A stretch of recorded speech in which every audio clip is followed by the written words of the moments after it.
भक्ति कहानियाँ, भक्ति कथा सुनने के लिए आप हमारे चैनल को सब्सक्राइब करें। कहानी अयोध्या की। प्राचीन नगरी अयोध्या को लेकर ऐसा कहा जाता है कि इसे स्वयं भगवान विष्णु के निर्देशन में बसाया गया था।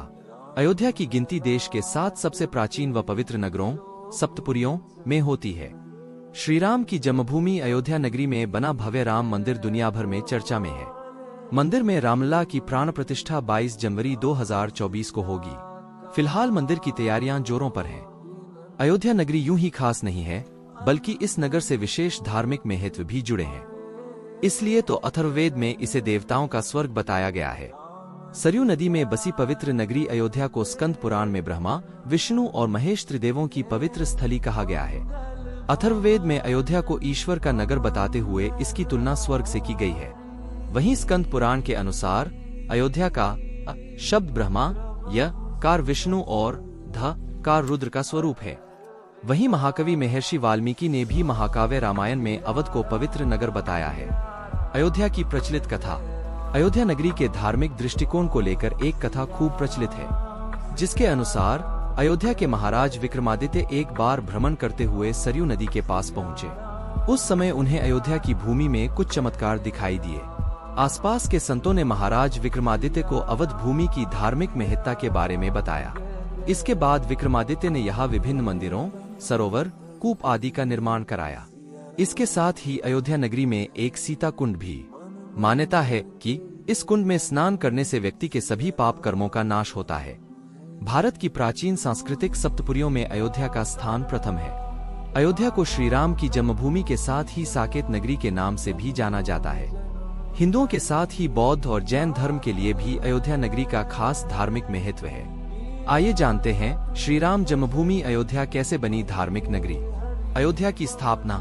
रामायण के अनुसार सरयू नदी के किनारे बसी अयोध्या नगरी की स्थापना सूर्यपुत्र वैवस्वत मनु द्वारा की गई। वैवस्वत मनु का जन्म लगभग 6673 ईसा पूर्व बताया जाता है। ये ब्रह्मा जी के पौत्र कश्यप की संतान थे। इसके बाद मनु के 10 पुत्र हुए, जिनमें इल, इक्ष्वाकु, कुशनाम, अरिष्ट, धृष्ट, नरिश्यंत, करुष, महाबली, शर्याति और पृषद थे। इक्ष्वाकु कुल में ही भगवान राम का जन्म हुआ था। कैसे हुआ देवशिल्पी नगर अयोध्या का निर्माण। स्कंद पुराण के अनुसार जिस तरह से काशी भगवान शिव के त्रिशूल पर टिकी है, ठीक इसी तरह से अयोध्या विष्णु जी के सुदर्शन चक्र पर बसी है। इसे लेकर एक पौराणिक कथा है, जिसके अनुसार मनु ब्रह्मा जी के पास एक नगर निर्माण की योजना लेकर पहुंचे। ब्रह्मा जी ने मनु को भगवान विष्णु के पास भेजा। विष्णु जी ने मनु के लिए साकेत धाम का चयन किया। साकेत धाम के निर्माण के लिए ब्रह्मा जी, मनु, भगवान विष्णु, शिल्पकार भगवान विश्वकर्मा और महर्षि वशिष्ठ गए। भूमि का चयन सरयू नदी के किनारे किया गया और इसके बाद आरंभ हुई देवशिल्पी नगर निर्माण की। इसलिए अयोध्या को साकेत के नाम से भी जाना जाता है। वहीं भगवान राम के जन्म के समय इस नगर को अवध के नाम से जाना जाता था। अयोध्या नगरी से जुड़ी खास बातें। वाल्मीकि रामायण के 5वें सर्ग के बालकांड में अयोध्या का वर्णन करते हुए कहा गया है कि अयोध्या 12 योजन लंबी और 3 योजन चौड़ी थी। अयोध्या मंदिर और घाटों की प्रसिद्ध नगरी भी है। यहाँ के प्रसिद्ध सरयू नदी के किनारे 14 प्रमुख घाट भी है, जिसमें गुप्त द्वार घाट, कैकेयी घाट, कौशल्या घाट, पापमोचन घाय, लक्ष्मण घाट आदि है। अयोध्या में ही भगवान श्री राम का जन्म हुआ, इसलिए इसे राम जन्मभूमि कहा जाता है। लेकिन इसी के साथ यहाँ कई महान योद्धा, ऋषिमुनि और अवतारी पुरुष भी हुए। जैन मतानुसार अयोध्या में ही आदिनाथ समेत 5 तीर्थकारों का भी जन्म हुआ था।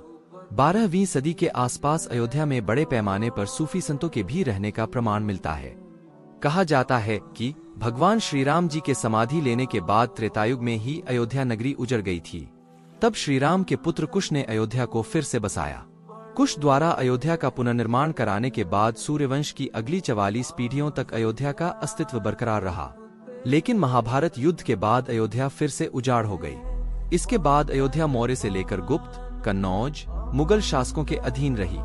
1528 में बाबर के सेनापति मीरबकी ने अयोध्या में राम जन्मभूमि पर स्थित मंदिर तोड़कर बाबरी मस्जिद बनवाई थी।